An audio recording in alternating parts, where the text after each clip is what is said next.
Hey everyone, welcome to this new channel. This is going to be my first video, and it's going to be for some less edited stuff than my main channel is. Starting off, I want to make this a weekly thing where I talk about whatever is going on in gaming and what's on my mind in the games that I play, like League of Legends, Pokemon Champions, and even more. So this week, all eyes are on MSI. First, let's go over the plans, my picks, and NA delusions for an international win. So I wanted to start off by saying that I'm most familiar with LCS, LEC, and LCK teams. I do have very high hopes for teams from the LCP, especially after watching CFO play at First and MSI and Worlds last year. So let's start off by talking about Deep Cross. From what I heard about them from watching previews before MSI started, they love to fight early and often, no matter the reason, and that's basically what happened, and they just lost. So they were out after just 6 games, but I was really hoping that they would take a game or maybe even 2 after getting early leads from coin flip plays, but that didn't end up happening. The next team that got knocked out of the plans was KC. Now, out of all of the European teams, KC might just be my favorite for a few reasons. The first time I ever heard about KC was from the Smash community after they sponsored the Mario player Kurama, and I got to see just how hyped the entire KC fanbase gets for their players even when they don't play the game, which I think is amazing. Then, Reckless played for KC for a split or 2 when they were in the ERLs, and since he's one of my favorite League players of all time, it was another thing that made me a fan. And then finally, Kalist is an insane ADC player, just like Reckless, and as an ADC player myself, I'm always super excited to see. Against DCG, it wasn't anything that really stood out to me. On Caitlyn, he just farmed up and did standard Caitlyn things, though he does E in to get more damage down, a lot more than I was expecting. And he got a quadra kill at the end of game 1, but it wasn't anything flashy, and his entire team was just fed. So the game was basically over already. Game 2, he picked Zeri, and somehow got a kill early while Deep Cross were trying to crash the wave and find a reset. And once again, his whole team was fed, and Busio stole a dragon without smite. That was awesome. Because the play in mid lane. Hang on, it wasn't even... It wasn't. What took it? And the game was just insanely over. KC was up 10k gold at 15 minutes, and Kalist just stands behind his team while they press our buttons. GG's go next. In game 3, there was a really funny fight where both ADCs die, and the support gets kills on both teams. And this is the best early game that Deep Cross have gotten so far. Kalist goes 0-2, overcommitting onto a dive, and just barely doesn't kill Fang.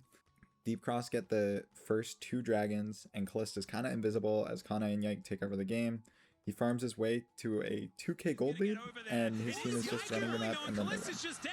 Death from below comes through. It's a double for the Rise. The curtains are being called, and DCG with their first big lead of the series. Against T1, KC had a close second game, but it's almost impossible to look impressive on an ADC when you're playing against Keria and Pays. Like, it's just not fair. They also got completely outdrafted in game 1. Like, what are Ashe and Seraphine supposed to do against Mel and Pyke with a Nocturne jungle? Kalist goes down a full item, and the game is just so unplayable. You're getting killed every single second you're on the map. Ignite, though, and now Keria needs to get himself out of the way. Some defense here from Ona, but he gets into the fog of war. Gets that help back to Flash Bone Skewer as Kalist now has to flash away, and Ona's made his way in. That's first blood for the Nocturne, and Pays even manages to get the execute before going down. Yike will fall as well. It's a In game 2, it was much closer, but KC gave Keria Bard, so, like, pack it up. Keria's Bard is just so unbelievably goated. Like, he's the cosmic caretaker, and Pays is his universe. There was this one fight near the end of the game where Pays gets caught out, and it looks like he's going to go down, but Keria ults him to buy time and get him out of the Camille ult. And then he puts a magical journey right next to where Pays' GA is reviving him, and Pays takes the portal out, and then is finally in a good position to actually play Caitlyn, and just puts in massive amounts of damage into KC. Kalist does everything he can in this fight, but he can't beat the T1 magic. In game 3, KC's bot lane got rolled, and it's the T1 show from start to finish. Flash away, and Pays flashes in to secure the win for T1. Oh, this This team just makes too much magic. Busio is great, but Carrier is the greatest of all time. It shows you why. The defensive Bartle, the portal to get pays out after the GA, the locket to buy the time. Everything was perfectly played from Carrier to get pays out of there and get T1 their second win. Now for the best series of play-ins, KC versus TL. Everyone on TL really impressed me during the series, especially Morgan. I haven't watched a whole lot of Team Liquid, and I know that Kana is one of the best top laners in the LEC. It's like him, Broken Blade, and Knock Knocko. But not today. He got counterpick, got Busio in his lane level 1, and then still got solo killed by Lord Morgan. Absolute cinema. We'll get a replay here because he had the exhaust. Just looks like he didn't respect Morgan being able to jump in on top of him. Oh, tumbled he into tumbled it? in. Huh? Kana, that was not it. And the exhaust was incredibly late as well, so the boulder hit for full damage. The funniest moment of the entire game, to me, was when LYON decided to just get solo killed by Kalist for fun. Just got hit by every bomb. And died. So, GG's. Well played, Kalist. Off of that first The Lunan spike is no joke. He just doesn't miss. You just hit every bomb. That's the answer. Wow. Huh. KC had a gold lead, but then at 15 minutes, Jose and Quid land a killer engage to find 3 of KC's players with a shockwave. And then Morgan goes mega in the backline and would have just sealed the entire game with this one ult. But Kana hits a nice condemn, so the Gnar goes even further into the tower and isn't able to do much with his ult. And then he dies trying to walk away from tower.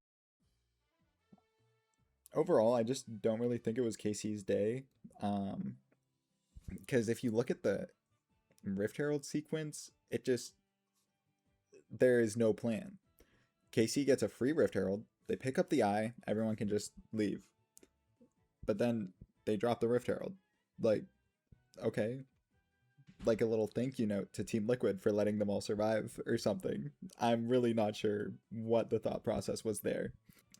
And I also know Kalist is so mad because when I'm playing Ziggs, all I want to do is blow up towers. And there is no better partner for that than Shelly. Then again, at 21 minutes, KC pushes Morgan back and he has to base. And they could probably just reset the situation or look for a Baron angle and force out Morgan's TP. But instead, Yehu just decides to get his jungler killed for the love of the game. Like, literally, where are we realm warping, my friend? The production team comes in clutch right here too, as we get to see cores engage a million different times from multiple angles. And the Shattering Strike Flash just beautifully timed and positioned, but it was capitalizing on a mistake. Yeah, maybe it wasn't keeping track of the flash. Then on the next Drake, Busio decides he wants to one-up Kiehu and just dies looking for an engage on Team Liquid, giving over the dragon for free. And then the last fight starts when Team Liquid start up Baron and KC realm warp in. Team Liquid miss both KC members with the Orianna Nocturne engage, and Jose and LYON die, but they are able to kill Busio in return. KC then thinks, oh, let's do the Baron. No enemy jungler up. GG's, this should be ours.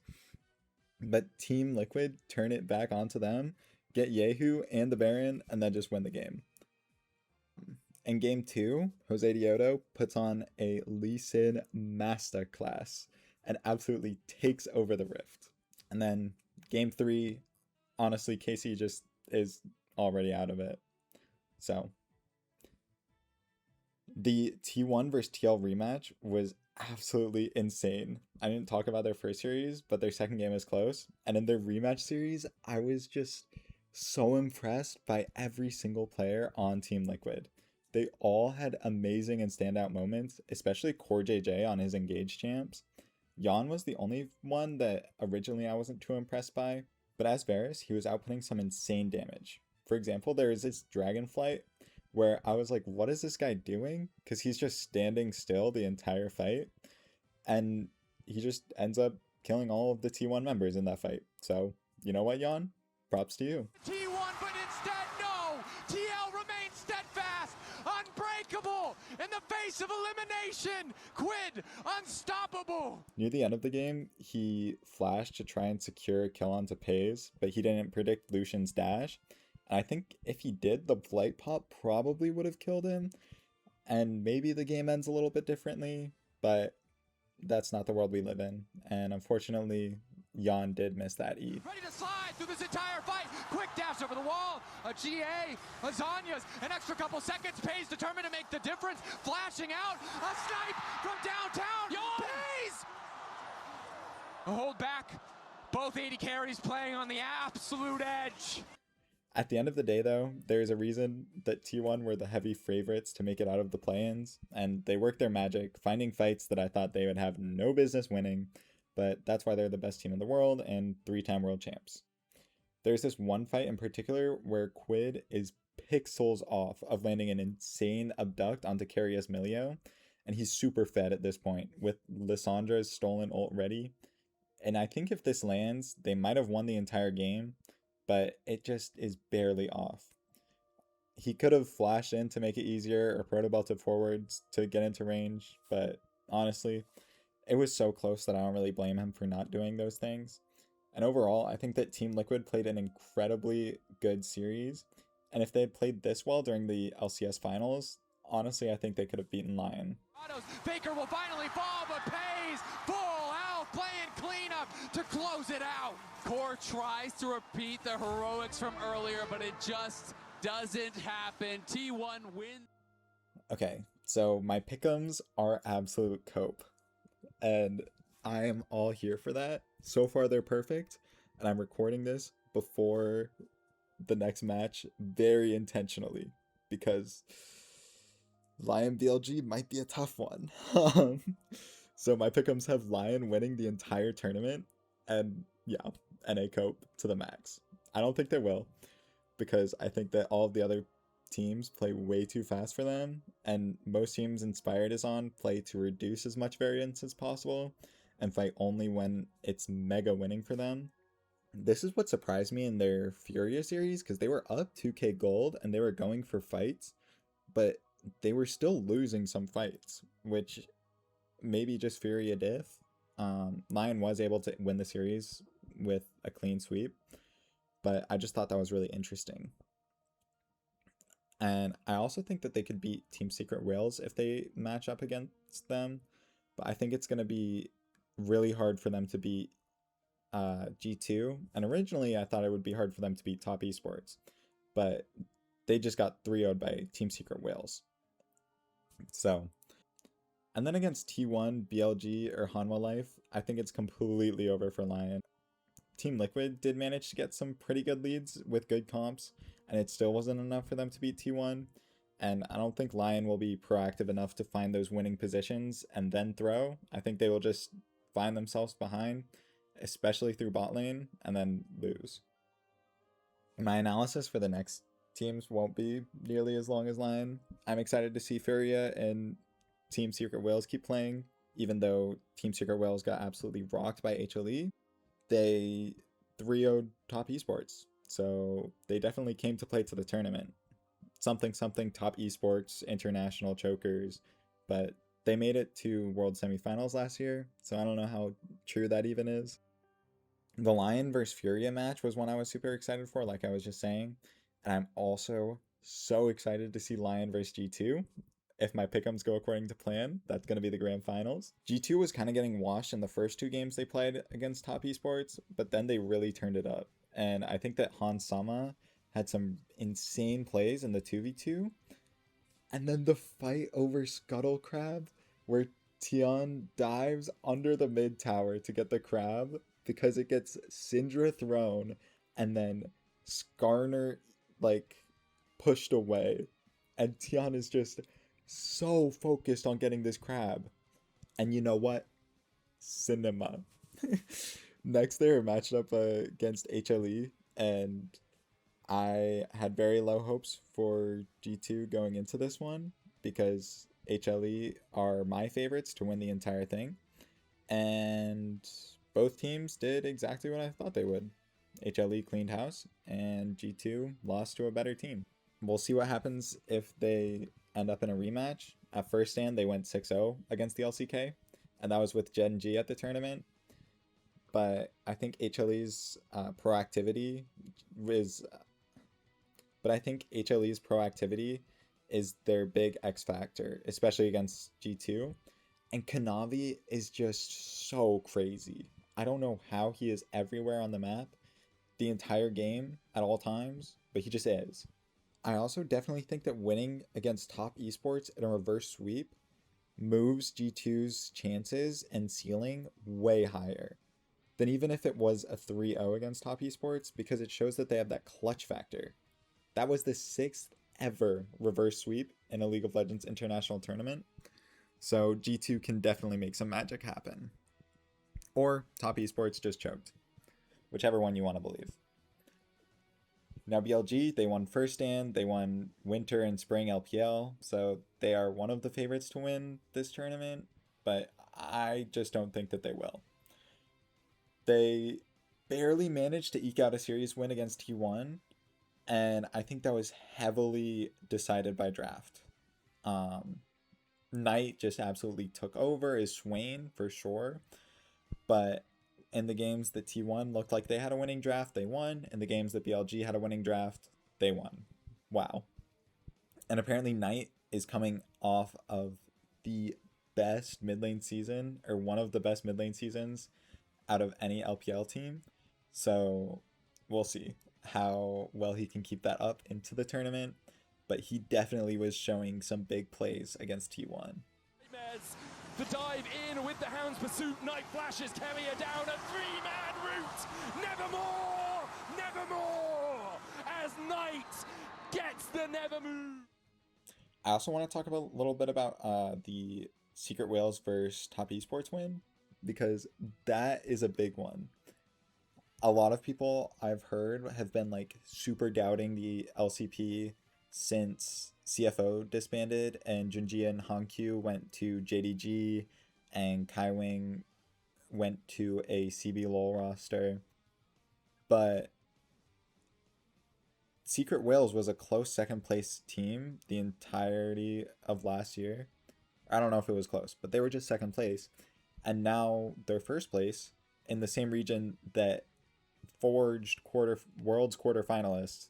So I think that this is another, again, you can say it's top esports choking, but I think that this is another proof point that the LCP is, honestly, in my opinion, probably the third best reason after the LCK and LPL, but definitely has a case for top 4 after LEC. So if I had to rank it, I would put LCK, LPL, LCP, LEC, NA, CBLOL. But, you know, Team Liquid beat KC. And we'll see if LYON play G2. And then maybe you put NA over LEC. But that's all for me today. If you want more analytical content, I would definitely check out the YouTube channel Psychopathic Poro. He made team breakdowns for every team at MSI and does recaps for each of the series. And that's where I learned about most of the teams from the LPL and LCP. So definitely give him a check out. I'll be back next week talking about the results of MSI and other things going on in gaming. If you want to check out my stream, I am a Masters rank ADC main, and right now I'm playing in a tournament over the summer, which I usually stream the games and the scrims, as well as some solo queue games. And I'm also going to be playing Silksong for the first time coming up soon. So get excited to hear about that in these videos. And also, if you're interested in watching me play it, check out the stream.